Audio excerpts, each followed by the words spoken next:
Tuhan firman-Mu ajaib, kekal meski gunung menghilang. Tiada huruf yang gagal, tak terpatahkan siasat. Hidup seperti-Mu ya Allah, lebih dari emas. Aku bersaksi kitab-Mu, kitab yang suci. Mendengarkan firman-Mu, hibur hati yang luka. Terangilah langkahku kemanapun ku pergi. Biarkanlah firman-Mu berkuasa atasku. Ubahkanku, bebaskanku, ku mau menyenangkan-Mu. Salam jumpa pemirsa terkasih, saya menyambut Anda sekalian dimanapun Anda berada. Dalam episode yang terbaru, program studi harian kita semua, Kitab Suci. Kita masih mempelajari surat pertama, Rasul Yohanes. Kita telah mencapai pasal 4, ayat 4 sampai 9. Saya mengingatkan Anda bahwa di episode terakhir kita membahas ujian yang sangat penting yang disebut dengan ujian roh. Kita tahu bahwa roh adalah dari Allah, dan roh Allah bersaksi dan mengajarkan bahwa Yesus Kristus datang dalam rupa manusia. Setiap roh yang tidak mengaku bahwa Yesus Kristus datang dalam rupa manusia, bukanlah dari Allah. Hari ini kita akan melanjutkan pembahasan tentang pasal yang luar biasa ini. Untuk memulai, izinkan saya untuk menyambut tamu kehormatan di studio, seorang hamba Tuhan, Saudara Yosef Riyad. Selamat datang, Saudara Yosef. Terima kasih, Saudara Riyad. Kami juga menyambut hadirin di studio, selamat datang. Saudara Yosef, apa pokok bahasan ayat-ayat ini mulai dari pasal 4?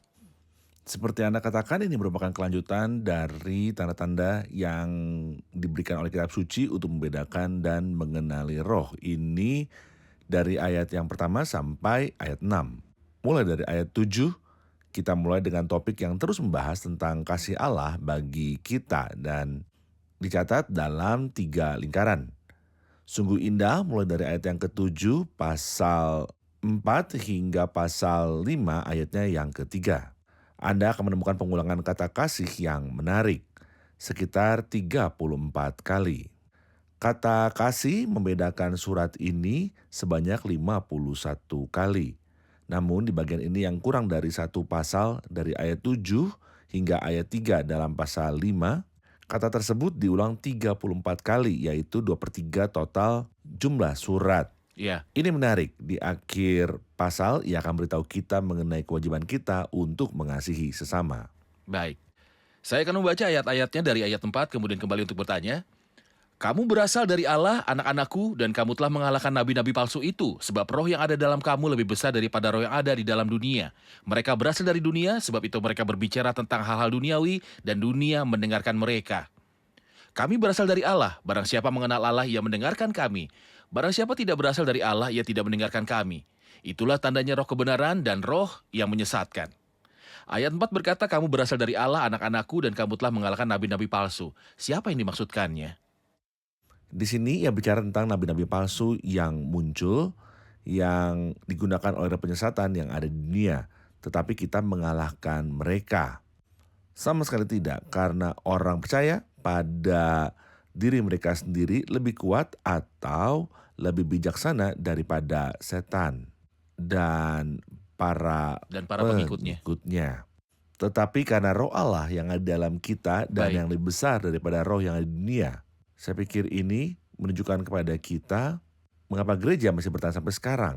Benar. Meskipun ada permusuhan, terlepas dari kejahatan, terlepas dari kelemahan orang percaya, kita masih membawa panji kesaksian karena suatu alasan yang bukan karena kita, melainkan karena Dia yang ada dalam kita lebih besar daripada yang ada di dunia. Dia yang ada dalam kita adalah roh Allah, Roh Allah, tetapi yang ada di dalam dunia adalah roh kesalahan, yang saat ini sedang bekerja sampai antikristus datang. Tepat. Baik, Anda telah menunjukkan hal yang sangat penting.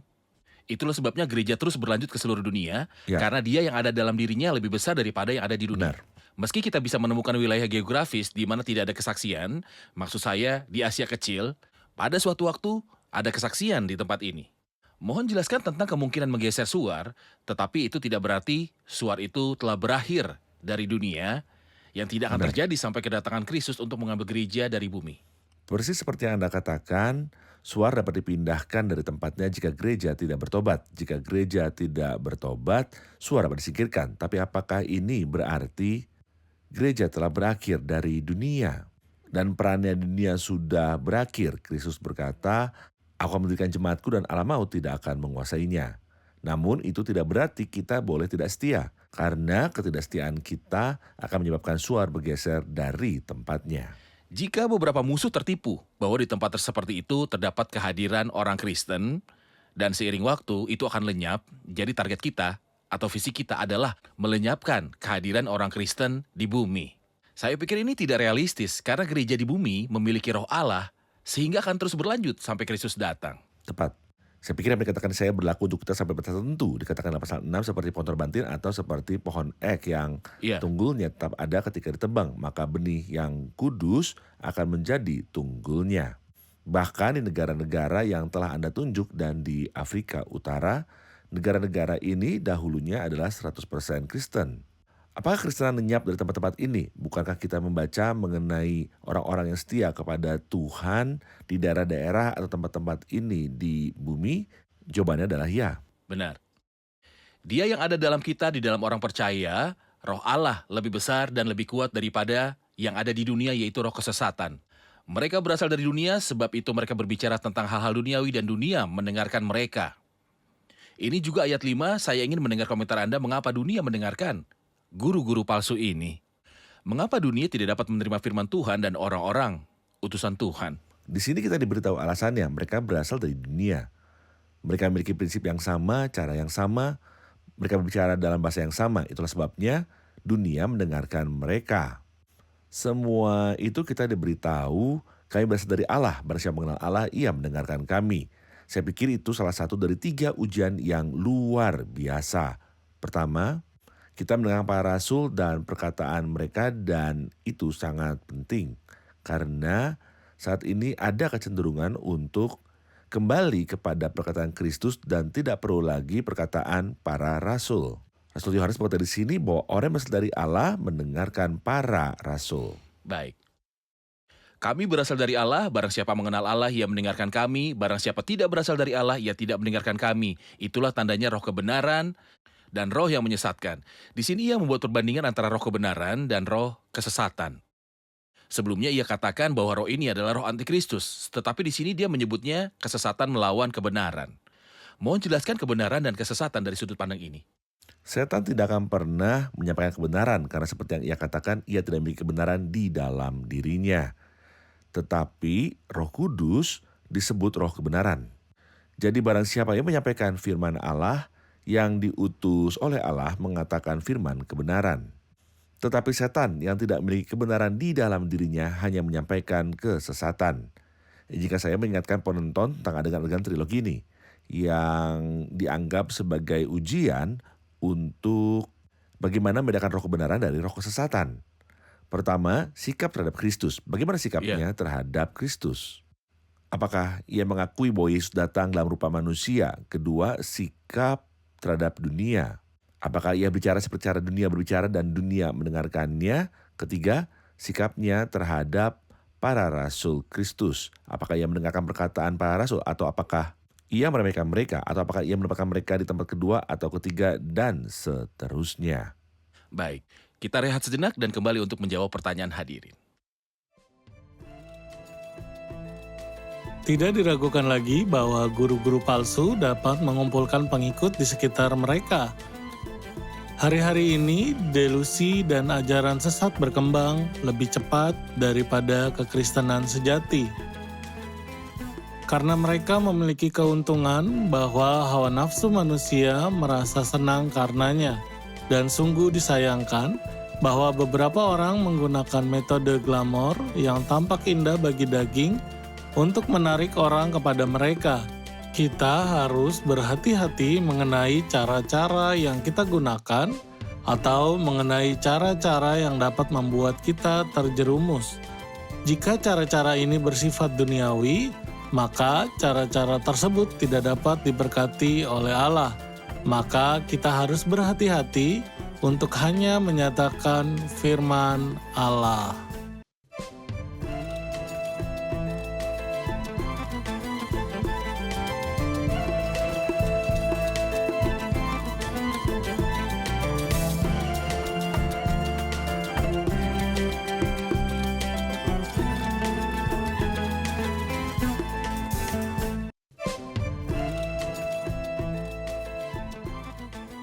Ayat 6 berkata kami berasal dari Allah, barang siapa mengenal Allah ia mendengarkan kami. Mengapa dia tidak mengatakan barang siapa mengenal Allah ia mendengarkan Allah? Silakan Saudara Yosef. Sebenarnya poin ini sangat penting. Ketika dia mengatakan kita berasal dari Allah, tentu saja yang dia maksud adalah kita, para rasul.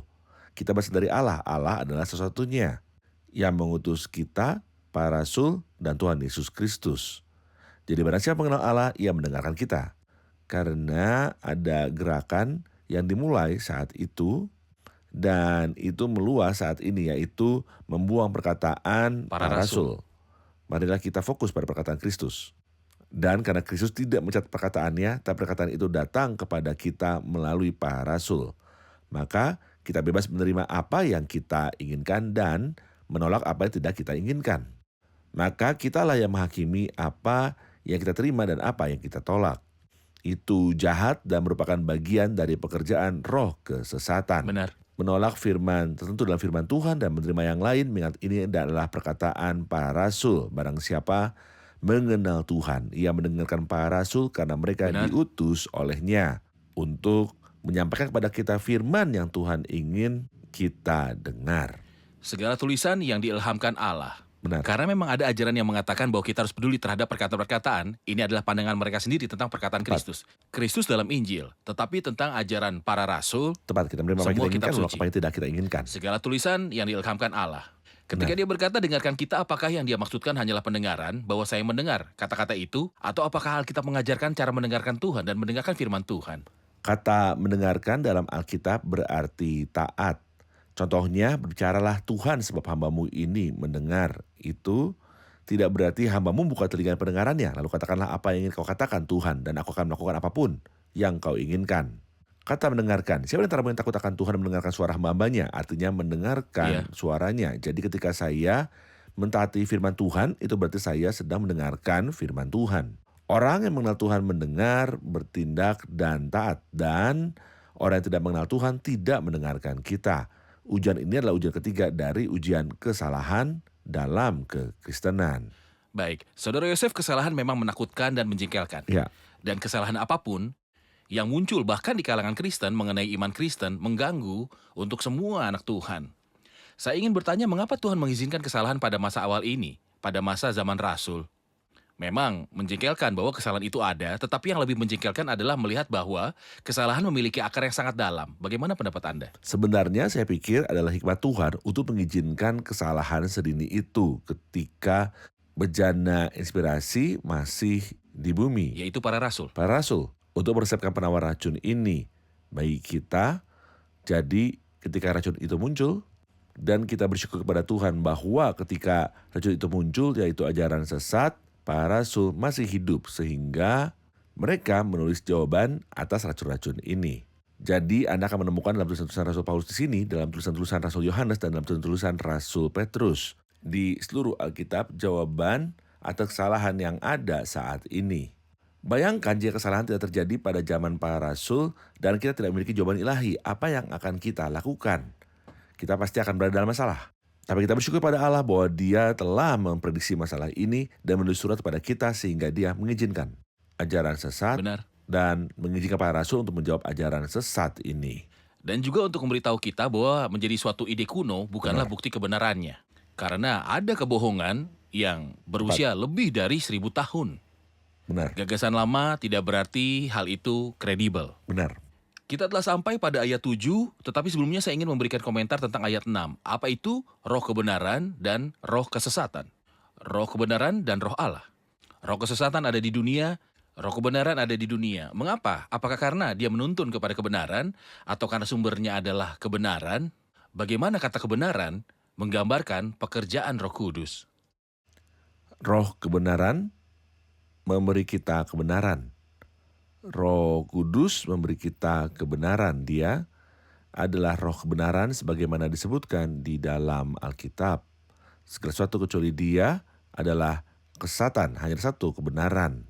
Dan apapun selain kebenaran adalah kesalahan. Pribadi Kristus adalah kebenaran.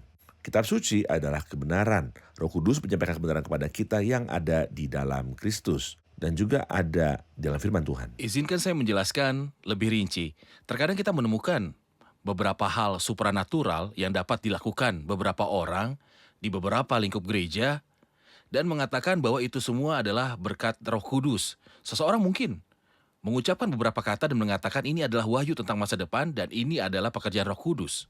Seseorang mungkin menyatakan beberapa hal dan mengatakan bahwa ini adalah nubuat tentang suatu negara, seseorang atau bangsa dan mengatakan ini pekerjaan Roh Kudus. Bagaimana saya bisa tahu bahwa apa yang dia lakukan dari pekerjaan supranatural, perkataan, wahyu berasal dari roh kebenaran?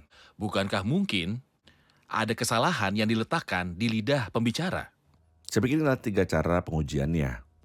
Bagaimana sikap kita terhadap pribadi Kristus? Apakah ia memuliakan pribadi Kristus? Apakah ia mengatakan kebenaran tentang Kristus? Lalu bagaimana cara dia melakukannya? Apakah dengan cara duniawi dan apakah dunia mendengarkan dia? Apakah selaras dengan wahyu tertulis dalam perjanjian baru? Sebab sebagaimana kita tahu bahwa para rasul berasal dari Allah dan barang siapa yang mendengar dia yang berasal dari Allah mendengarkan mereka. Jadi kita harus mengukur segala sesuatu yang terjadi berdasarkan ketiga standar ini, khususnya apakah selaras dengan firman Allah yang diwahyukan dalam perjanjian baru. Benar. Saudara-saudaraku yang kekasih, kemudian ia mulai berbicara tentang kasih. Marilah kita saling mengasihi sebab kasih itu berasal dari Allah. Dan setiap orang yang mengasihi lahir dari Allah dan mengenal Allah. Ketika ia mendorong mereka untuk mengasihi, ia berkata saudaraku yang kekasih. Terkadang ia berkata saudara-saudaraku, di lain waktu ia berkata anak-anakku. Apa yang Anda lihat di sini? Saya melihat di dalamnya hikmat Roh Kudus. Ketika ia ingin menasihati kita untuk mengasihi, ia mengingatkan kita bahwa kita adalah orang-orang yang dikasihi Allah. Dan kita harus saling mengasihi dalam kebenaran. Yang membedakan kekristenan adalah kita menikmati pengetahuan tentang Allah yang dibicarakan 2 kali dalam pasal ini. Adalah kasih. Merupakan suatu hak istimewa bahwa kita mengenal Allah sebagai kasih. Dan dialah yang membuat kita saling mengasihi. Lalu ia berkata 1 kali mari kita saling mengasihi. Dan ia berkata lagi kita harus mengasihi saudara-saudara kita. Jadi ia menempatkan kita di atas tanggung jawab kita mengingat hak istimewa yang telah kita peroleh dari mengenal Allah. Ia berbicara tentang kasih serta mengatakan dan setiap orang yang mengasihi lahir dari Allah dan mengenal Allah. Seolah kasih adalah tanda orang yang lahir dari Allah. Benar. Apakah ada bagian lain dalam surat ini yang menunjukkan ciri-ciri orang yang lahir dari Allah? Apa yang mereka lakukan? Setidaknya ada 5 tanda atau bukti yang menunjukkan bahwa seorang lahir dari Allah. Salah satunya yang sangat tekankan oleh Rasul Yohanes adalah kasih. Namun kita melihat bukti pertama di pasal yang kedua ayat yang keempat. Dan inilah tandanya bahwa kita mengenal Allah, yaitu jikalau kita menuruti perintah-perintahnya. Jika kita mendengar suaranya, maka ketaatan akan menjadi bukti nyata. Melakukan kebenaran bukan ketika saya mendapat kesempatan untuk melakukannya, tetapi itu adalah orientasi saya sendiri. Benar. Bahwa setiap orang yang berbuat kebenaran lahir daripadanya. Ini dalam pasal 2 ayat 29. Kemudian dalam pasal 3 ayat 9, ia berkata bahwa orang yang lahir dari Allah tidak hidup dalam dosa. Ia mungkin jatuh ke dalamnya untuk waktu yang singkat, tetapi kemudian ia segera menyadarinya. Tapi jika ia hidup dalam dosa, tetap di dalam dosa. Ini adalah bukti bahwa ia tidak mengenal Allah karena orang yang dari Allah tidak berbuat dosa, yaitu tidak hidup dalam dosa. Kemudian dalam pasal yang sama, ia memberitahu kita tahu bahwa kita sudah berpindah dari alam maut ke dalam hidup, yaitu karena kita mengasihi saudara kita. Dan hal ini diulangi dalam ayat yang baru saja Anda baca. Nah, ayat ini memberitahu kita bahwa bukti dari saya dari Allah adalah bahwa saya mengasihi orang percaya. Dalam pasal 5 dia akan beritahu kita bahwa bukti dilahirkan dari Allah adalah mengalahkan dunia. Sebab semua yang lahir dari Allah mengalahkan dunia. Terima kasih, kita rehat sejenak dan kembali untuk menjawab pertanyaan hadirin.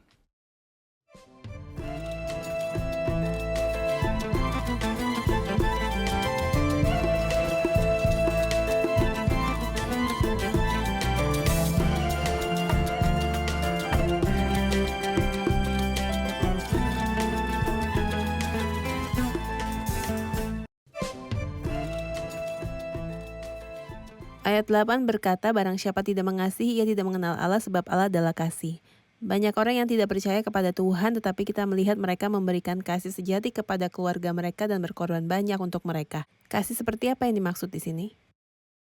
Kasih seperti apa yang dibicarakan Rasul Yohanes? Kita perhatikan dia mengatakan dalam bentuk negatif, barang siapa tidak mengasihi, tidak mengenal Allah. Kasih alami ada di antara manusia dan bisa kukatakan juga ada di antara hewan. Maksud saya makhluk hidup, hewan. Mereka memiliki naluri untuk berbelas kasih terhadap anak mereka. Terkadang mereka lebih baik daripada manusia dalam beberapa kasus, tetapi di sini ia tidak berbicara tentang kasih persaudaraan, hal alami yang ada di dunia, namun ia bicara di sini tentang kasih yang bersifat agape, yang ditujukan kepada mereka yang tidak pantas menerima kasih. Kepada musuh. Kepada musuh, kasihilah musuhmu. Di sini kita diberitahu bahwa jika seorang tidak mengasihi, itu adalah bukti bahwa dia tidak mengenal Tuhan. Tidak memiliki kasih agape. Tidak memiliki kasih agape. Ia mungkin memiliki kasih sayang persaudaraan atau ia mengurus keluarganya. Ini adalah hal alami yang diciptakan Tuhan dalam hati manusia. Dan seperti yang telah saya katakan bahwa terkadang hewan lebih baik dan lebih berarti dalam hal itu daripada beberapa manusia. Lalu ajaran Kristen yang berkaitan dengan pencapaian manusia akan kehidupan dari Tuhan, mengajarkan kita bahwa dengan adanya kehidupan ini di dalam diri kita melalui iman yang tulus kepada Kristus, menghasilkan dalam diri saya apa yang disebut kasih ilahi. Baiklah. Saya tidak hanya mengasihi rumah tangga saya mengasihi keluarga saya, tapi kasih ini ditujukan kepada musuh-musuh saya juga. Jika saya melihat orang yang mengasihi musuhnya, memberikan pipinya kepada orang yang menamparnya, saya tahu ia lahir dari Tuhan karena ia punya kasih Tuhan dalam dirinya. Tepat. Siapapun yang tidak melakukannya akan diragukan ia lahir dari Tuhan. Tepat, kita tidak hanya mengasihi mereka yang selaras dengan pemikiran dan pendapat kita, tetapi ketika saya mengasihi anak Tuhan, saya mengasihi mereka karena sumber mereka adalah Tuhan. Itulah mengapa saya mengasihi mereka. Saya sendiri pernah mendengar seseorang mengkritik ajaran Kristen ini. Ya. Dia berkata, agama apa ini yang mengajarkan untuk mengasihi musuh? Adakah agama di dunia ini yang mengajarkan untuk memberikan pipi yang lain jika ditampar yang satu? Ini akan seperti hutan belantara. Siapapun yang ingin menolak hak Anda akan melakukannya. Siapapun yang akan menghancurkan Anda akan melakukannya. Jadi Anda harus kuat dan berani. Mata ganti mata, gigi ganti gigi. Bagaimana Anda bisa menjawabnya? Memang itu bukan agama, karena agama sama sekali berbeda dari kekristenan sejati. Kekristenan adalah pribadi Kristus. Kristus hidup berdasarkan prinsip-prinsip ini, atau tidak? Kristus hidup berdasarkan prinsip-prinsip ini yang merupakan prinsip tertinggi dan paling luhur yang pernah dilihat umat manusia. Namun mengenai prinsip kuasa, kita tidak dibiarkan begitu saja untuk diinjak-injak karena ada Tuhan. Ketika Anda berserah kepada Dia yang menghakimi dengan adil, Tuhan menjalankan keadilan dan hukum bagi segala orang yang diperas. Tetapi ketika seseorang membela harga dirinya ketika ia ditampar atau terkadang banyak orang yang ditampar, inilah yang akan mengubah dunia menjadi hutan belantara. Ketika manusia ingin mengambil apapun yang ia inginkan untuk dirinya sendiri, kelangsungan hidup hanya untuk yang terkuat, dan inilah yang mengubah dunia menjadi hutan belantara. Namun ketika saya berserah kepada Dia yang menghakimi dengan adil, saya menyerahkan perkara saya kepada Tuhan yang menjalankan keadilan dan hukum bagi mereka yang diperas. Benar. Baik. Kita membaca di ayat 9, dalam hal inilah kasih Allah dinyatakan di tengah-tengah kita, yaitu bahwa Allah telah mengutus anaknya yang tunggal ke dalam dunia, supaya kita hidup olehnya. Dia memberikan contoh dan pola kasih yang luar biasa bagi kita. Dalam hal inilah kasih Allah dinyatakan di tengah-tengah kita, yaitu bahwa Allah telah mengutus anaknya yang tunggal ke dalam dunia. Mohon jelaskan tentang pola ini. Seperti yang telah kita bahas dalam ayat ini, Rasul Paulus berbicara dalam 3 lingkaran tentang kasih. Di masa lalu, di masa kini, dan di masa depan. Oke. Di masa lalu, kasih Allah kepada kita. Di masa kini, kasih Allah di dalam kita. Ya. Di masa yang akan datang, kasih Allah ada bersama kita. Sekarang kita bicara tentang kasih yang sudah ada sejak dahulu kala. Jadi ia berkata dalam hal inilah kasih Allah dinyatakan di tengah-tengah kita, atau kasih Allah di dalam kita terhadap kita. Bagaimana kasih Allah dinyatakan kepada kita? Bahwa Allah telah mengutus anaknya yang tunggal ke dunia agar kita hidup melalui Dia. Di sini ia selalu bicara tentang gambaran kasih yang sempurna. Saya tidak melihat kasih dalam hasil yang lemah yang ada di dalam diri saya atau dalam diri Anda. Tetapi saya melihatnya dalam gambar yang sempurna ketika kasih itu terbentuk akan tetapi Allah menunjukkan kasihnya kepada kita oleh karena Kristus telah mati untuk kita ketika kita masih berdosa. Di sini kita melihat 1 dari 5 kali Yesus disebutkan sebagai anak tunggal Allah. Dan pada pasal 1 dari Injil Yohanes ketika ia berkata, firman itu telah menjadi manusia dan diam di antara kita. Dan kita telah melihat kemuliaannya, yaitu kemuliaan yang diberikan kepadanya sebagai Allah. anak tunggal Bapa. Di pasal yang sama ayat 18, Anaknya tidak yang seorang pun yang tunggal. pernah melihat Allah, tapi anak tunggal Allah. Yang di pangkuan Bapa dialah yang menyatakannya. Jika kita buka kitab Yohanes pasal 3 ayat 16, karena begitu besar kasih Allah akan dunia Sehingga ia ini, mengaruniakan anaknya yang anaknya yang tunggal. tunggal. Ayat 17, sebab Allah mengutus anaknya ke dalam dunia bukan untuk menghakimi dunia, melainkan untuk menyelamatkannya oleh Dia. Ini kali kelima, yaitu bahwa Allah telah mengutus anaknya yang tunggal ke dalam dunia supaya kita hidup olehnya. Di sini ia mulai dengan tujuan yang luar biasa. Allah mengutus anaknya untuk memberi kita hidup, atau seperti yang dikatakan Kristus, pencuri datang hanya untuk mencuri dan membunuh dan membinasakan. Aku datang supaya mereka punya hidup dan punya dalam segala kelimpahan. Anda telah menunjukkan bahwa Kristus telah disebutkan 5 kali sebagai anak Allah atau anak tunggal. Benar, Ungkapan anak sangat meresahkan bagi sebagian orang. ya. Serangan terhadap kekristenan begitu dahsyat. Gelar ini, anak Allah, adalah gelar tersulit yang membuat orang menolak menerima iman Kristen. Mohon jelaskan, apakah arti kata anak Allah? Atau, seperti yang dikatakan, apakah Allah menikahi perawan Maria dan memiliki Kristus darinya? Begitu beraninya kita menyebut Kristus anak Allah. Saya tidak tahu persis siapa yang mengatakan ini. Apakah mereka bodoh atau lalai? Apakah kita selalu memaksakan pernikahan atau kelahiran ketika kita mengatakan kata anak sama pengembara? Misalnya putri pantai, misalnya ungkapan bahasa Arab putri bibir. Tidakkah mereka yang keberatan dengan hal ini mendengar ungkapan yang baru saja saya sampaikan? Apakah ini baru bagi mereka? Apakah mereka mengabaikannya atau apakah mereka lalai untuk mengetahuinya? Jika mereka tidak tahu, ini adalah malapetaka. Dan jika mereka lalai untuk mengetahuinya, malapetaka itu lebih besar.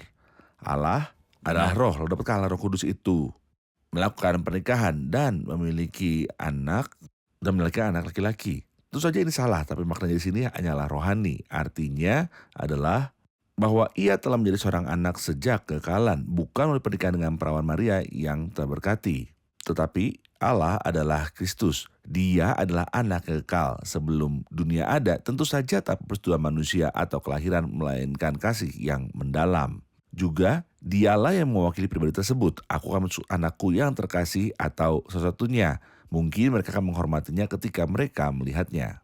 Demikian pula dia yang telah melihat aku, telah melihat Bapa, mewakili Allah, mengekspresikan Allah. Jadi kata anak berarti wahyu dan merupakan suatu ungkapan. Tepat, Baik, tepat. maka tidak ada campur tangan pikiran manusia.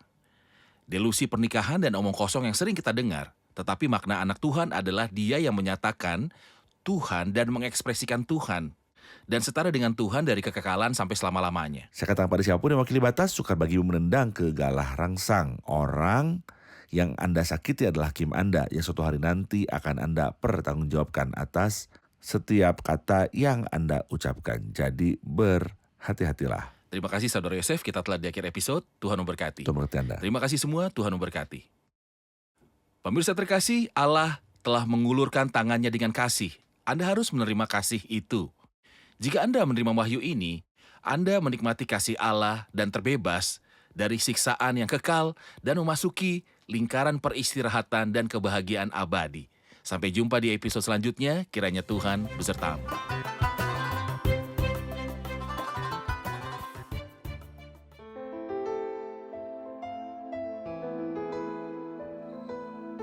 Tuhan firman-Mu ajaib, kekal meski gunung menghilang. Tiada huruf yang gagal, tak terpatahkan siasat. Hidup seperti-Mu ya Allah, lebih dari emas. Aku bersaksi kitab-Mu, kitab yang suci. Mendengarkan firman-Mu, hibur hati yang duka.